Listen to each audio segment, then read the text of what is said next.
So I'm going to start by telling you a story about how I got here and why I believe in what I believe in. So back in the 1980s, some of you will remember that, I went to work in South Africa. The country was on the verge of a civil war. A state of emergency had been declared. Apartheid ensured that the vast majority of the population would not have any opportunity in education and jobs and housing and anything. And I got involved with a group. We set up a college, and we said, let's see what happens if you give 1 year of high-quality education to smart black students who had been purposefully undereducated for 12 years of apartheid education. And we did that. And 1,000 students went from that college over the next few years until democracy blossomed on to the great white universities. They had been white universities, so declared, in South Africa, which up until then had said, we can't find any black students of quality that can compete because apartheid had ensured that there would be none. The lesson, and those 1,000 students have gone on to great careers in journalism, ministers of state, etc. So, very powerful lesson for me. Education is unstoppable, and people's talents will not be held back, even in systems designed with the greatest effort to hold them back. And that if even just 1 year could undo 12 years or a lifetime of counter effort to hold people back, then there's nothing that can't be done. So I've followed that basic idea as college president, as an educator, and now I find myself a librarian. Well, not really. I'm not really a librarian. But I work at the largest library by some measures in the world. So imagine yourselves in my position.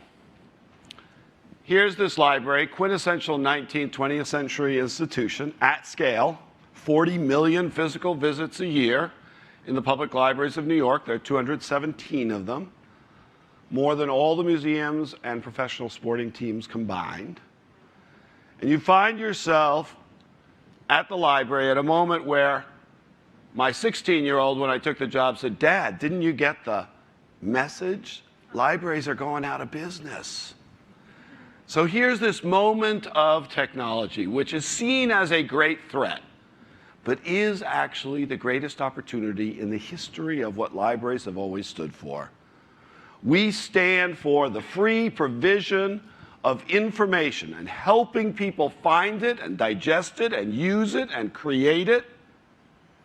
And the only constraint that we have had is the physical and financial constraints on people who had the time and ability to come and use our collections. Those constraints diminished with the printed word, but they are still remarkably high constraints for most people. So, how to take this technology and run with it?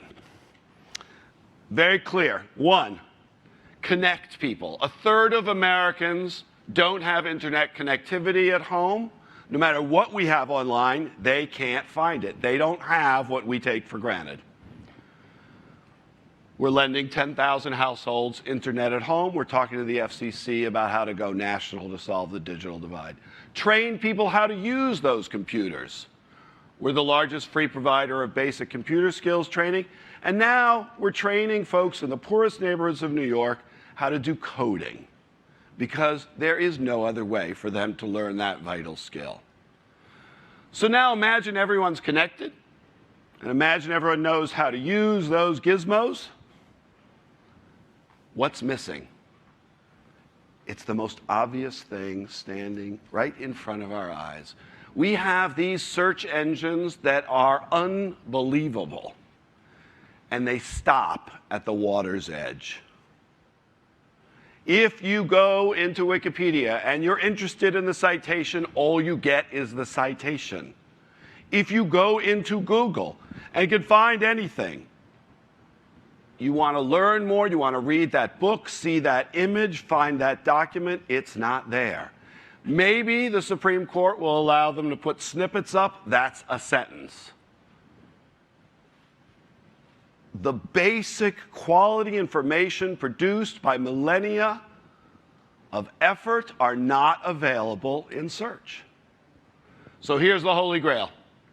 Every book, every image, every document, every archive, anywhere in the world, available to anyone, anytime, for free, with navigation, with curation, with discovery, with real search.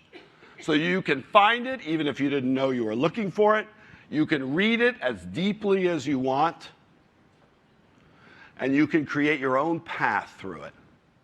Now look, this may not be of interest to you. Maybe you believe that our educational systems have brought forth all the talent we need no more.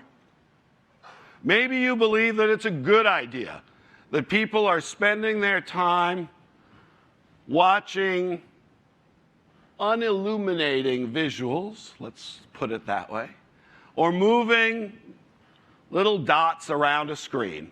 And if there's anyone in the room who owns that company, I apologize.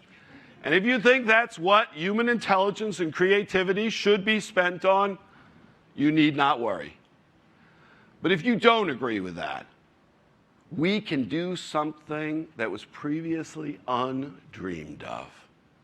And the impact of this, compared to anything else I can think of, is astronomical.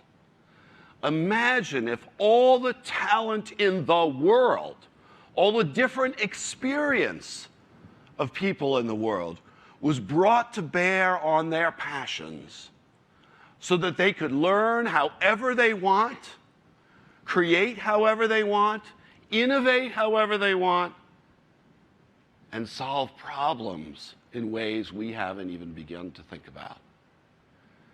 It all still comes back to the old-fashioned notion of a library as foundational, and now we have the tools to make that unstoppable. Let's do it. Thanks.